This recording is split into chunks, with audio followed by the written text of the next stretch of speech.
Greg Uitenhove, tu viens de terminer ton second match ici à la Coupe du Monde, Pakistan-Malaisie. Alors c'était comment? Fantastique, fantastique parce que c'était un match de Coupe du Monde d'abord. C'est une sensation énorme d'être ici dans un stade de 16 000 personnes qui hurlent à tout bout de champ. Et donc quand le match se termine bien, et je pense que le match s'est correctement déroulé, c'est quelque chose d'extraordinaire. Et en plus, ce qui est une expérience inoubliable, c'est d'arbitrer d'autres styles de hockey. Je pense qu'on a vu aujourd'hui les deux antipodes. On a eu l'organisation avec Allemagne-Hollande, qui sont des matchs très européens, très organisés. Et alors maintenant, on a eu un match interasiatique qui est un match plein d'instinct, plein de mouvements, qui est vraiment quelque chose de tout à fait différent. Et donc on prépare notre match tout à fait différemment et le résultat est vraiment quelque chose d'inoubliable. Ouais. Beaucoup d'allers-retours, je pense. Hein. Comme tu dis, plein d'instinct, ça veut dire que la balle va d'un côté à l'autre. Tu as dû beaucoup courir aujourd'hui? L'anticipation est un challenge dans ce genre de rencontre. J'avoue que on ne doit pas trop réfléchir parce que si on réfléchit où la balle va arriver, on n'y sera pas. Je pense que eux aussi, ils travaillent à l'instinct, à la contre-attaque et c'est ce qui rend ce sport spectaculaire quand on arbitre ce type d'équipe. Oui. Alors tu parlais d'un stade bien rempli, hein, 15-16 000 personnes. Comme tu dis, ça fait énormément de bruit. Est-ce que ça fonctionne bien pour vous au niveau de la communication? Parce que je pense que vous êtes en contact, les deux collègues, au fait, avec ton collègue argentin. Est-ce que vous avez beaucoup pu communiquer ou c'est compliqué quand il y a tellement de bruit? Non, on a quand même de l'excellent matériel. On a de très bonnes radios et on s'entend excessivement bien. On n'est pas qu'à deux d'ailleurs sur un terrain. On a un arbitre réserve qui communique avec nous et on a un arbitre vidéo également qui communique régulièrement avec nous. Et donc on est vraiment une équipe à quatre.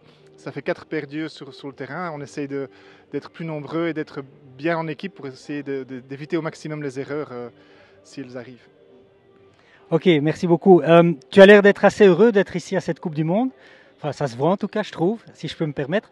Et donc, ce que j'aurais voulu savoir, parce que nous, en tant qu'observateurs depuis le début, on se dit que c'est un magnifique événement, super bien organisé, avec des choses qu'on ne voit qu'ici, je pense. Est-ce que pour vous aussi, en tant qu'arbitre, vous avez ressenti cet accueil des Indiens et cette organisation qui m'a l'air d'être vraiment nickel? Alors, il y a deux choses qui jouent d'abord. C'est le fait que c'est la Coupe du Monde.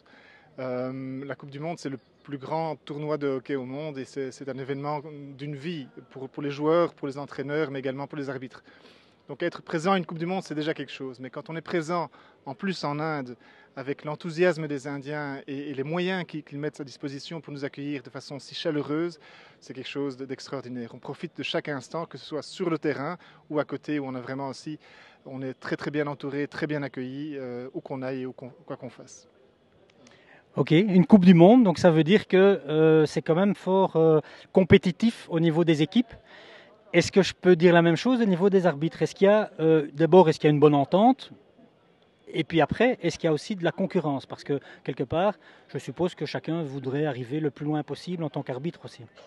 Alors, il n'y a pas de concurrence en tant que telle. On est collègues sur le terrain et on s'amuse et on se prépare ensemble. Ça fait un an qu'on a quand même beaucoup de relations par email et par écrit entre nous. On se connaît depuis de nombreux tournois parce que pour arriver ici, il faut déjà avoir fait de nombreux voyages. Donc on se connaît bien tous. On sait, avec un peu d'honnêteté intellectuelle, on connaît nos valeurs également. Et donc il n'y a pas de concurrence en tant que telle. On a des objectifs personnels, c'est exact.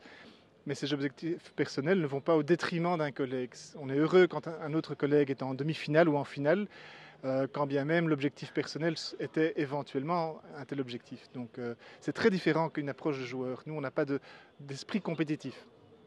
Non, même si les valeurs sont quand même fort les mêmes, je dirais, au niveau des joueurs, enfin on espère en tout cas toujours, hein, il y a quand même des valeurs de respect et de fair play aussi chez vous, ce qui est chouette à voir, je trouve. Oui, on s'entend très très bien et dans notre but d'atteindre une performance sur un terrain, ce qu'on essaye vraiment de faire dans le hockey moderne, on essaie de garder en tête aussi qu'on est quand même le sport où le fair play est encore toujours vraiment présent, même au niveau international. On l'a encore vu aujourd'hui dans un match entre deux pays asiatiques plein d'enthousiasme. Il y a eu très peu de cartes, il y a eu plusieurs balles rendues après une blessure. C'est quand même quelque chose qui est unique à notre sport, oui. Ok, merci beaucoup Greg, je te souhaite encore beaucoup de succès et de beaux matchs à venir dans ce tournoi. Je te remercie, avec plaisir.